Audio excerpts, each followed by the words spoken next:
And after I do, all eyes around are now on Ondo now. And will politicians behave better in Ondo? Will INEC live up to expectations in Ondo election? And will security agents remain neutral? And the Ondo poll. We have in the studio now Afolabi Adekaiyoja, who is a research analyst at the Center for Democracy and Development. Also joining us now is also RISE analyst and lawyer, Tietie. Both of you, thank you for joining us, gentlemen. It's good to have you. But let me start with you, Afolabi. On those state governorship elections, just just 7 days from now, and 17 political parties are contesting, and INEC has released a statement. They say they are ready to make amends from the previous elections. They are ready to ensure that the process is free. Speak to us. 7 days away, what are your expectations and what are your concerns? I know you also raised the issue of insecurity in the state. Yeah, so one of the big issues that we're looking at, besides insecurity, is the fact that there's information disorder. So one of our programs sponsored by National Democratic Institute, NDI, has really been pushing out the fact that both campaigns, both political parties and parties have actively been trying to tell the other candidates or try to tell other major candidates in terms of information disorder, making them seem worse off. And that's one of the big issues that has become a big trend, especially in Nigerian elections. One of the major issues as well is impassivity. So we're actually concerned about the fact that voters might not want to come out and turn out, either because of the concerns that the elections have already been determined, concerns about INEC's performance, or concerns about insecurity, like we earlier mentioned. So there are several issues that we're really concerned about, and the fact that it might make a big effort in the way that the elections are reviewed. So what were the indications, that made you, put out that statement out there about the insecurity in the state and all of that? You mentioned the fact that, non-political actors could hijack the process and could make the state, ungovernable, perhaps maybe make the process, tensed. Talk to us about that. What information do you have? Why did you put out this statement?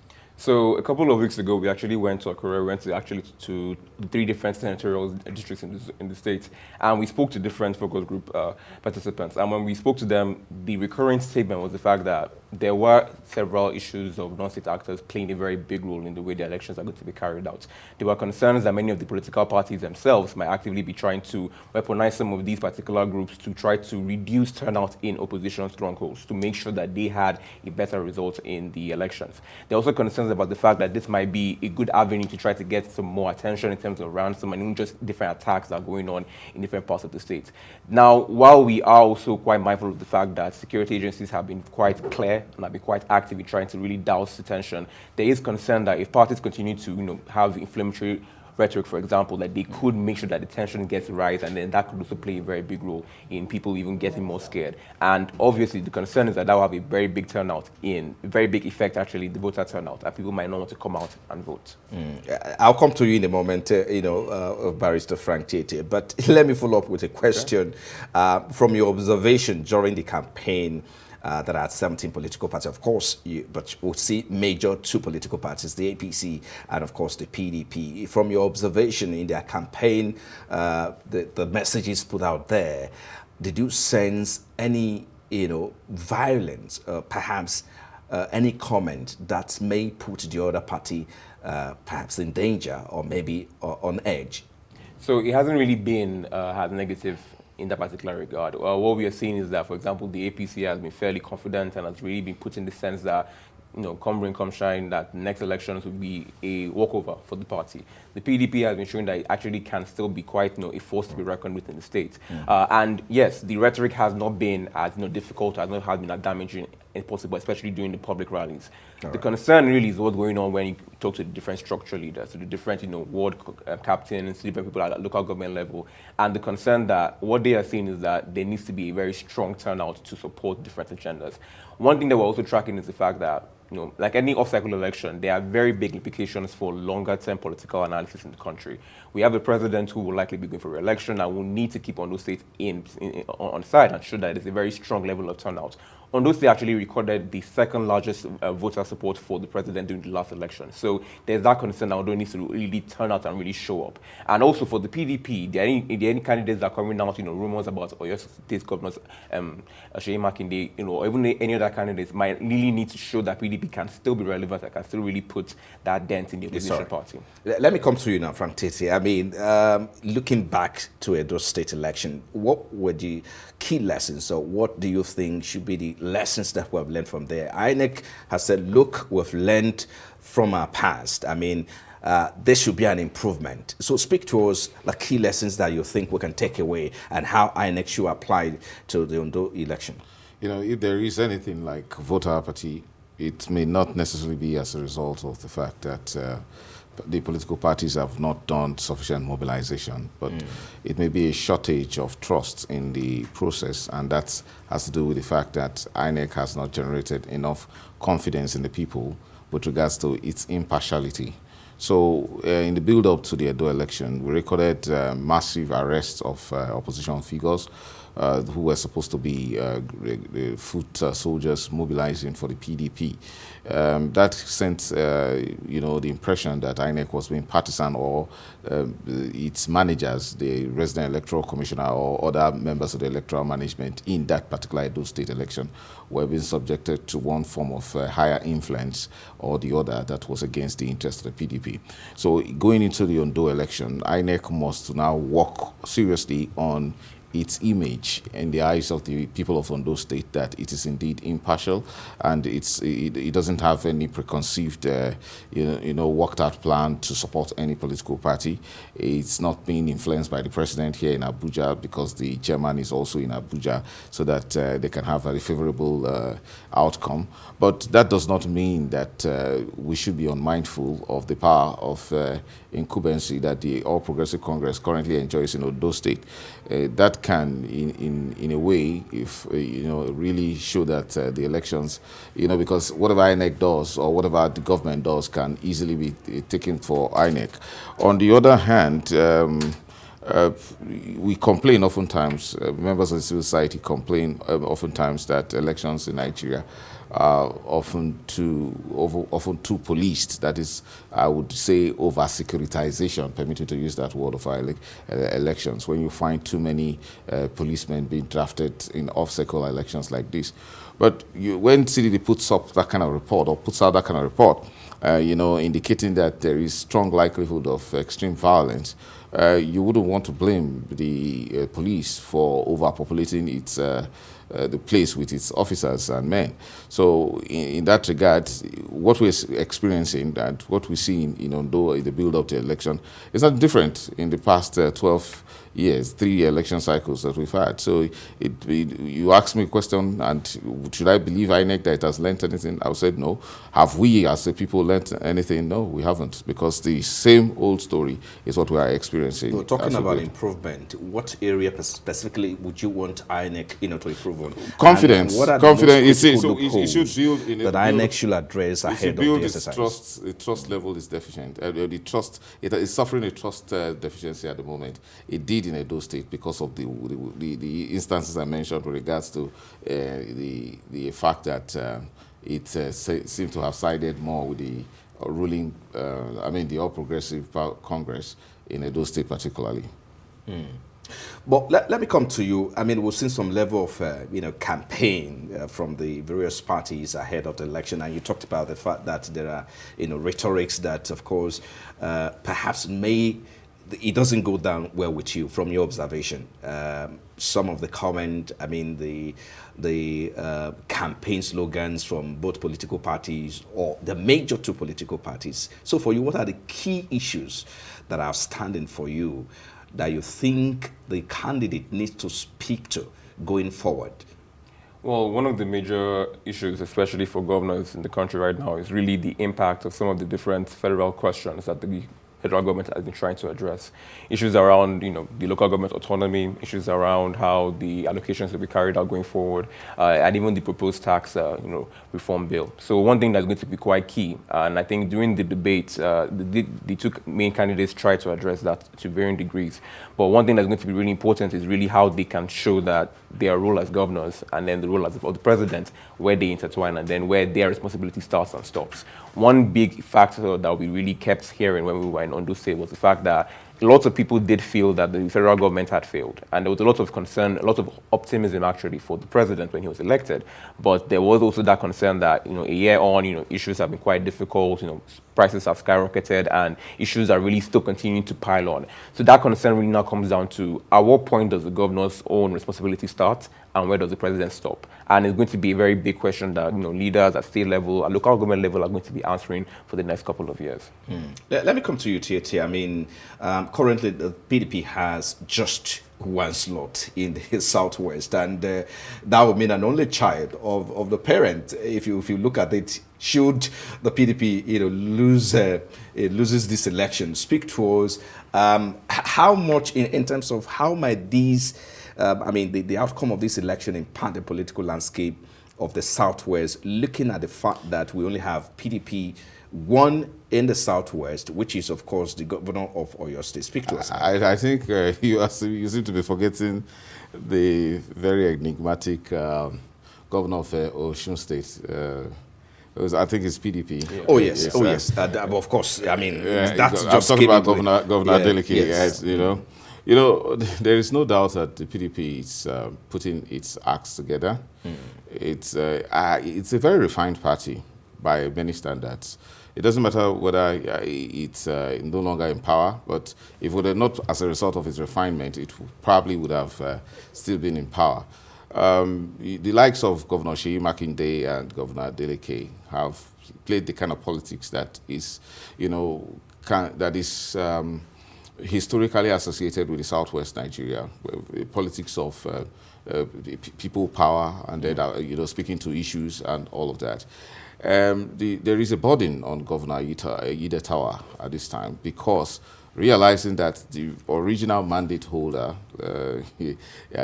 talking about the late Akeredolu, Governor Akeredolu, was actually the one that got the mandate of the people of Ondo State. And he has been in the saddle. I think he has performed better than was expected because he really had a lot of troubles trying to convince people that he was going to unify the party. But it didn't spare him of some baggage, and that will now count against him as they move into the election. So I believe that the PDP is strong, despite the power of incumbency that will favor Idetawa. If Governor Adeleke, who is well liked beyond Osun State, beyond Southwest, and there's this kind of there's this kind of comradeship that plays out among PDP governors. If Governor Wike, the kind of Wike, the role he played while he was governor of Rivers State, if we still have a figure, I don't think that Bala Mohammed of Bauchi State is able to do that. But I think what is expected is that beyond Makinde and Adeleke, other PDP governors will carry out that kind of solidarity in Ondo. And I think that it's not just going to be it's not going to be that kind of a walkover for Governor Idetawa. It's going to be a real fight. And the people of Southwest, in their intellectual politics, might want to swing to those who actually are winning in the issues.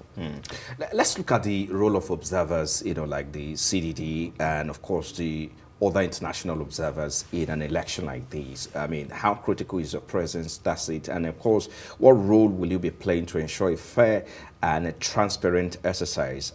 And of course, if you look at the role of observers in the election that just passed, talking about the Edo State, that's the last election, it seems that their voices, or perhaps the statement they put up there, have been jettisoned. So observers have historically tried to move the needle as much as possible. And I think one of the biggest, there's a limitation in the fact that we can't actually do anything on the election day. It's really to document, report, and then liaise and interact with INEC and other agencies to try to make sure that elections can be better placed. I think one thing that's really going to be important is the fact that, this is, after this election, I think it will be till November next year when Anambra goes to the polls. So what that will mean is that this will play a very big role in any advocacy efforts that civil society agencies go in to do, especially ahead of the next elections. And not to forget, this is also the last election that the current INEC chair will be overseen entirely, because we expect that there will be a succession by mid next year. So this will play a very big role in terms of looking at, for example, the laundry list that we expect the next INEC chair to be addressing, the issues that INEC need to to improve upon, some of the things that INEC would need to now build upon. Some things that we mentioned during Edo, for example, was the fact that there were issues around the collation, the movement of collation from the ward level to the state office, looking at some of the issues around the logistics, things being affected by the rain and by the different elements that were playing during the elections. So one of the big things that we'll be looking out for is to see, okay, fine, these are where the gaps are. How effective can INEC now actually carry this on? And don't forget, INEC is conducting these elections under this looming specter of potentially adding local government elections as well, because there are some members who are trying to push for the fact that INEC should even be handling these particular elections or even the creation of another organization. So there's a big question in terms of how elections should be managed, the expectations that we have. And observers have always been trying to ensure that we can hold these organizations accountable. Where they do improve, we do mention the fact that, look, there's increments, there's the fact that there's better adherence to the technology that has been put forward. But then there's still so much more that can be done. And recall INEC also made mention of two key areas. That's the area of logistics. They did admit that they fell short in that area, and of course later arrival of materials to polling units. But talk to us about that. Do you think going into this election with all of the promises they're making now, because INEC is talking strongly now that they are fully prepared, you don't want to take their word for it? Well, INEC always talk strongly that it's prepared, right? So, and the challenge is always, after the election and then after the different issues and the impact that it has on the legitimacy or the mandate of the process entirely. So the optimism is always the case where, look, we will deploy, we will ensure that we can report. If INEC does do well, we will report about that as well. But then if there's a case where INEC falls short, then you can be rest assured that observers will make sure that their voices are heard. And I think one of the biggest problems or the biggest challenge really comes down to the fact that, like Mr. Tietie mentioned, there's still a very big deficit in terms of how citizens trust INEC. Many citizens will not come out to vote, not just because of the insecurity or the fact that they might not care about the outcome. They might just feel that there's no point. And I think that's really where INEC needs to be working on. That's where the next INEC chair needs to be building on. And that's really where that particular gap now comes in. And these things don't change in one election or in 1 year or in one cycle. These things take time, but then you start somewhere. And as long as you can show that there's that commitment, then you can be rest assured that organizations, CSOs will also be able to support and play what they can in time to make sure that Nigerians feel much more confident and comfortable about the elections. Frank, you spoke about, the issue of security and the fact that that again could impact the turnout of voters during the election. When you talk about over-militarization, over-policing of the electoral process, speak to us. But what are your expectations in terms of providing, security and coverage for this process? How should it be? What picture are you looking at? When you over-police an electoral process, the tendency is that it's easy to compromise the election because security personnel are always able to overpower electoral officers, especially when it is combined with the power of money, when money is actually deployed to influence the electoral managers.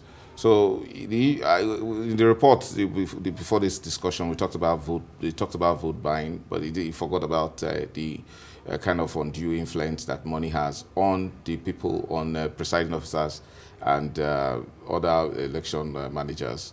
We have many cases, and I'm not so impressed that many cases of corruption that have been leveled against whether ad hoc staff of INEC or INEC staff, or even returning officers have not actually been adequately dealt with, apart from the one that Mike Igini instituted against the professor from Unical.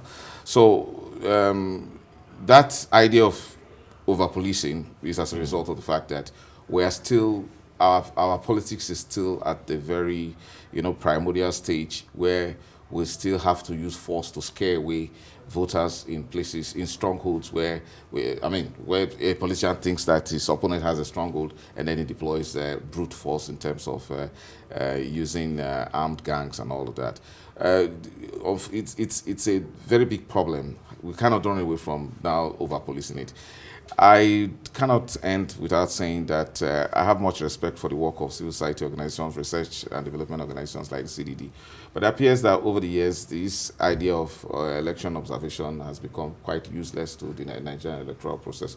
And why do you think that is happening? Because it appears clearly that the force to create that change on the part of the Nigeria is not there. It's not in the hands of civil society organizations. So it appears that it's just a ritual that is being done every time to gather information so that we can talk about them, and in the hope that the National Assembly will be merciful to see and hear a number of the things that have been talked about, hoping that there can be electoral reforms, and really nothing changes. Well, it keeps going on, but we shouldn't build so much on it as if election observation has done much. As a lawyer, I feel very frustrated that I cannot take the CDD report and go to court and say that there has been widespread malpractices in such and such election, and then the court will admit it as evidence. No. Is it the Nigerian society that is not taking it seriously, or maybe INEC, the umpire, we're supposed to? I think it's the Nigerian society. Okay. Because the idea is that maybe right. It's just like